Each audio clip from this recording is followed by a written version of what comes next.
This is a companion video to my voter registration video. I am doing two things here.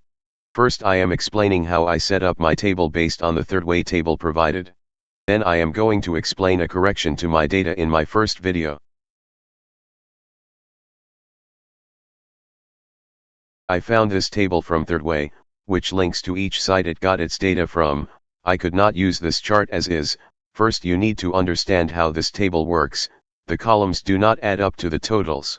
This is because independent is often the Green Party plus the Libertarian Party plus the unaffiliated voters.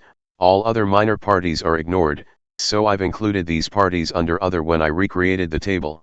The next problem is that all of this data was collected months before the election, and there is a big increase in registration in the last few months, so I had to manually search for all of these for November. I also found that several of the links no longer work on this site. In my work file I've included links to where I found and used all my data. I hope people will archive these before the web pages drift again. So, starting with the table from Thirdway, here is my recreated version. You can see the columns and totals match.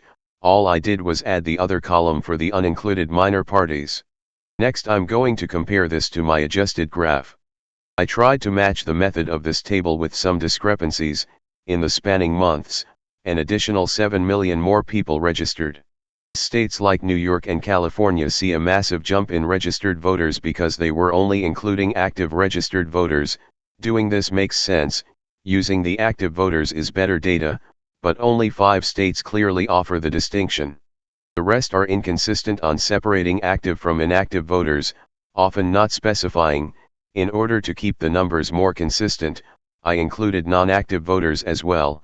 A second reason why New York in particular has increased for Republicans and Democrats is a state-specific reason. The Democrat Party is supported by the Working Families and Women's Equality parties here. The three parties share the same candidates.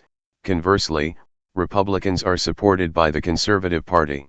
It makes sense then to add the registered voters for these to the larger parties they are supporting. Back in November, I covered the state legislature races.